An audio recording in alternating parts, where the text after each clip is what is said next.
Hey guys, you're watching Let's Talk About Prepping. I'm Tyler, your host, and in this video, I want to discuss a common misconception.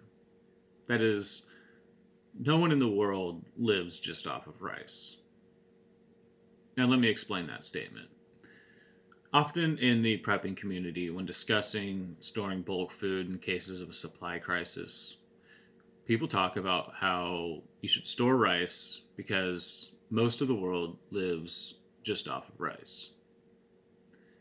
And while that statement is close to true, it's a couple modifiers away from being accurate. Most of the world lives mostly off of rice, might be a more accurate statement. Or at least, rice provides most of the calories and a lot of the protein that is consumed in the world. But nobody lives just off of rice. You die on just rice. You don't necessarily starve to death, but you develop deficiencies. One of the first would probably be scurvy, and other diseases which will kill you. You will not live a long and healthy life eating only rice, and no one does that. Even in the places where rice is the overwhelming majority of their diet, they're often supplementing it using spices or roots or other forms of food like plantains, which are extremely dense in nutrients. And while those things may make up a very small volume or mass of the rest of their diet compared to the amount of rice that they're eating, it provides the nutrients that they're not getting from the rice. Even the complete protein provided by rice and beans together isn't enough to get by on. You need branched chain amino acids, trace nutrients, and all of the vitamins and minerals that make a person healthy in order to not only get by, but to thrive, which is what we need to be doing in emergency situations. Because we won't have the infrastructure to just get by. We will have to provide fully for ourselves in a world that formerly had all those things provided for us through Western technological means. We'll have to be working hard in most of the emergency post-modern situations that we discuss here. And we won't be able to do that with just rice.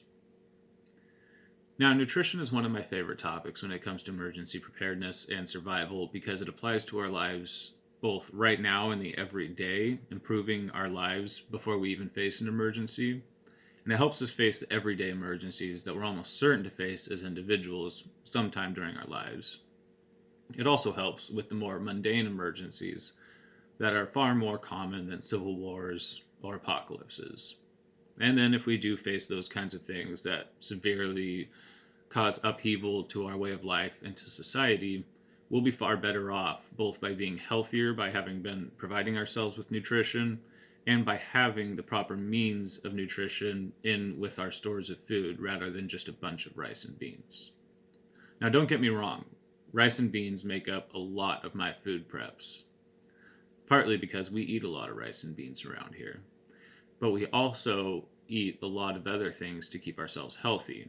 In fact, lately I've sort of lapsed on my health food regimen and gotten back into it and realized just how much it helps me. Now, this is a smoothie that I make with various fresh fruit and fruit and vegetable powder mixes and hemp protein and bee pollen, which is high in branched chain amino acids, which help your body make the most of the nutrients and proteins that you're giving it. And I've noticed a huge increase in my energy just over my regular American diet when supplementing it with high nutrition food.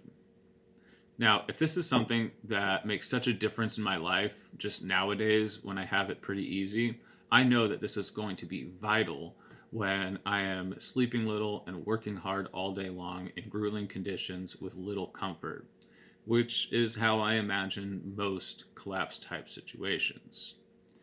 I would be very sad if I was trying to live off of just rice and beans, no matter how many spices or salt and pepper I managed to add to it, because I would not have the internal energy reserves that I feel I have whenever I'm eating my smoothie diet, which includes a lot of fruit and vegetable powder concentrates and different things that I just don't get from bread and grains in your average American diet. It really gets me thinking that if we ever do find ourselves in those situations, we're really going to be hurting unless we have a good source of those nutrients. Now, people talk about supplements, and I don't take a lot of store brand supplements, so I can't really speak to whether or not they give me the kind of energy boost that this does.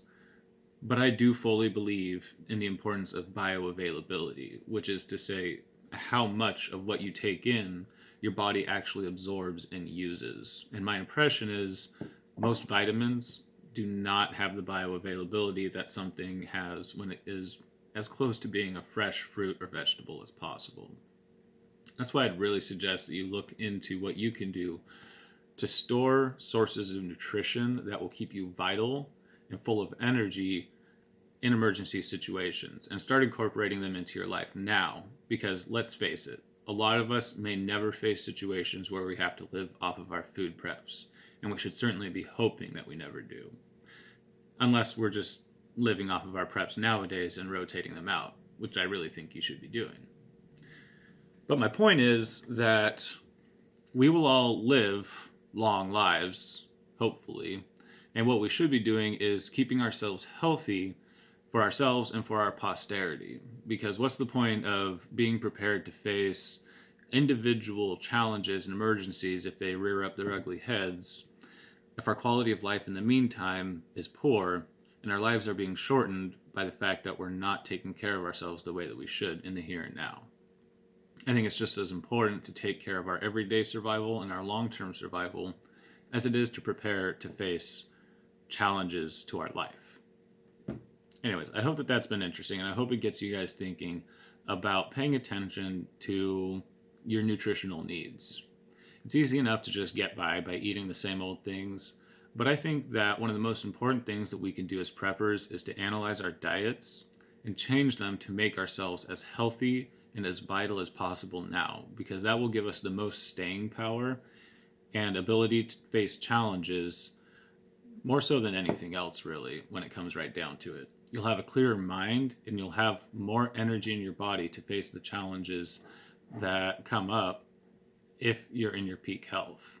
And you're likely to live longer if you do that. And isn't that the whole point?